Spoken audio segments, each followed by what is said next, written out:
एक बहुत ही प्यारे से गांव में, जिसका नाम था गुलाबपुर, एक छोटा सा गोलमोल लड़का रहता था। उसका नाम था मोती। मोती इतना प्यारा था कि गांव के सब लोग उसे बड़े प्यार से गोलगप्पा बुलाते थे। और जानते हो क्यों? क्योंकि उसका चेहरा हमेशा गोल और लाल मटोल रहता था, बिल्कुल ऐसे जैसे अभी अभी किसी ने उसको ताज़ा ताज़ा आम का रस पिला दिया हो।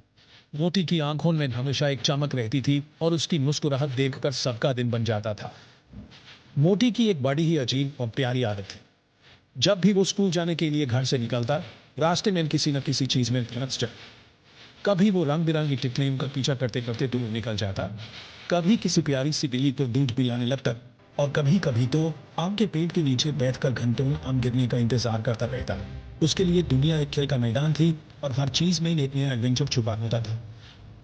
एक दिन सुबह सुबह मोती ने अपना स्कूल का बैग बड़े ही शान से, जैसे कोई सिपाही अपनी तलवार लटकाता है, पीठ पर लटका दी। आज उसने अपनी माँ से पक्का वादा किया था कि वो टाइम पर स्कूल पहुंच जाएगा। उसकी माँ ने उस बड़े प्यार से समझाया था कि समय का पाबंद होना कितना जरूरी है। मोती भी आज पूरे इरादे से निकला था कि आज कोई भी चीज यूं स्कूल जाने से रुक नहीं पाएगी।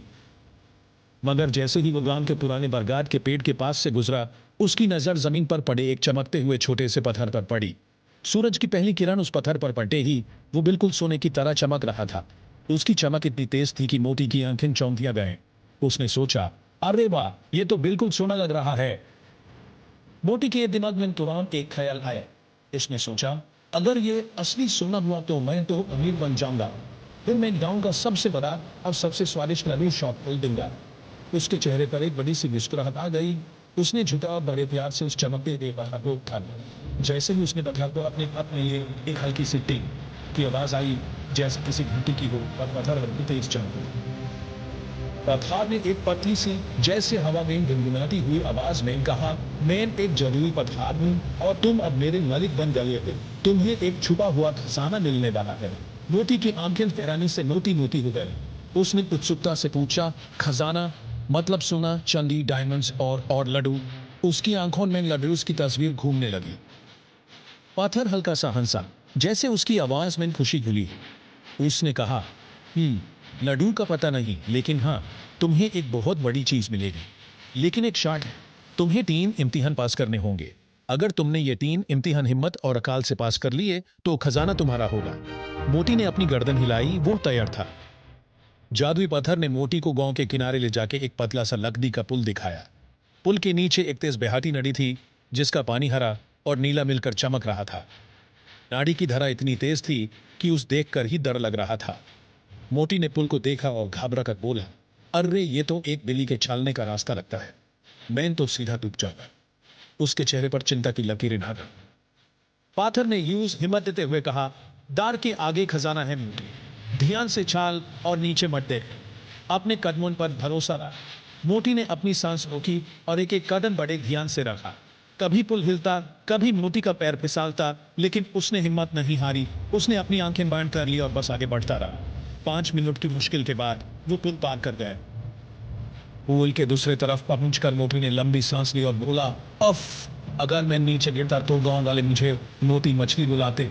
उसके चेहरे पर अब दाढ़ की जगह जीत की मुस्कुराहट थी। जादुई पत्थर भी उसकी हिम्मत देखकर खुश हुआ। आगे जाते ही एक घना जंगल आया। जंगल के अंदर से खी खी आ की आवाजें आ रही थी। मोती ने सोचा, ये कैसी आवाजें हैं? अचानक पेड़ों से एक पूरी बंदर सेना नीचे उतरी और मोती का स्कूल बैग खींचने लगी। एक बंदर ने तो उसका रुमाल अपने सर पे बंट लिया, जैसे वो कोई बड़ा हीरो बन गया। मोती घबरा गए। मोती ने सोचा, ओ नो, ये तो मेरा होमवर्क भी खा जाएंगे। उसने जल्दी से अपने टिफिन का समोसा निकाला। जैसे ही समोसा की खुशबू हवा में फैली, सारे बंदर रुक गए। समोसा देखते ही सारे बंदर मोती के आसपास घूमने लगे। उनकी आंखों में चमक। मोती ने उन्हें समोसा दे दिया और वो खुशी खुशी वापस पेट पर चढ़ गए, समोसा का मजा लेते हुए। पाथर ने मोती की तारीफ करते हुए कहा, वाह मोती, तुमने दिमाग का इस्तेमाल किया। बंदाज को हराने का सबसे आसान तरीका उन्हें खिलाना होता है। तुमने अपनी अकल से मुश्किल को आसान बनाया। मोती ने गर्व से मुस्कुराया। जंगल के आखिरी हिस्से में एक पुराना लोहे का दरवाजा था। दरवाजे पर धूल जमी थी और उसके ऊपर एक पहेली भी थी। वो क्या है जो टूटने पर आवाज नहीं करता? मोती ने पहेली पढ़ी और सोचने लगा। उसने पहले सोचा, अंधा नहीं, वो तो क्रैक करता है। फिर उसने सोचा ग्लास नहीं, वो तो चिंग करता है। उसका दिमाग तेजी से चल रहा था। थोड़ा और सोचने के बाद मोटी की आंखों में चमक आई। उसने जोर से बोला, अरे खामोशी। जैसे ही उसने ये जवाब दिया, दरवाजा धीरे से खुल गया। दरवाजे के अंदर एक सुंदर सा संदूक सामने आ गया। संदूक चमक रहा था, जैसे उसके अंदर कोई राज छुपा हो। मोटी का दिल जोरों से धड़कने लगा। मोटी ने संदूक खोला तो उसमें सोना चांदी नहीं था, न ही कोई हीरे मोती थे, बल्कि उसमें रंग बिरंगी क्रेयॉन्स थे, नई ड्राइंग बुक्स थे, स्वादिष्ट टॉफियां और चॉकलेट्स थे, और सबसे खास एक छोटा सा गोल्डन मेडल था जिसमें लिखा था, सबसे बहादुर बादशाह। मोटी पहले थोड़ा हैरान हुआ, फिर उसके चेहरे पर एक बड़ी सी मुस्कुराहट आ गई। पाथार ने मोती को समझाते हुए कहा, मोती, असली खजाना पैसा नहीं होता। असली खजाना तो खुशी, रंग, दोस्त और सीखने का मौका होता है। तुमने ये सब जीत लिया है। तुमने हिम्मत दिखाई, अकाल लगाई, और सबसे जरूरी, तुमने दूसरों की मदद की। यही सबसे बड़ा खजाना है। मोती ने मेडल को हाथ में लिया और उसकी आंखों में चमक थी। मोटी मुस्कुरा के बोले, पर एक बात बताओ पठार, लड्डू कहाँ है? पठार हल्का सा हंसा और बोला, वो तुम्हें घर पे मिल जाएंगे। तुम्हारी माँ तुम्हें तुम्हारी जीत का लड्डू खिलाएगी, क्योंकि माँ का प्यार और उनके हाथ के लड्डू से बड़ा कोई खजाना नहीं होता। मोटी खुशी खुशी घर वापस जाके अपनी माँ को सब बताया। माँ ने उसके सर पे हाथ रखा, मेडल लगाया और गरम गरम मोटे लड्डू खिला दिए। और उस दिन के बाद मोटी स्कूल कभी लेटे नहीं गया। वो समय पार पहुंचता, पढ़ाई करता और नए दोस्त बनाता। बस कभी कभी जब उसने कोई रंग बिरंगी तितली देखी तो थोड़ी देर के लिए रुक जाता। लेकिन अब वो जानता था कि असली खजाना सिर्फ सोना चांदी नहीं होता, बल्कि जिंदगी के छोटे छोटे पलों में छोटी खुशियां और सीख होती है।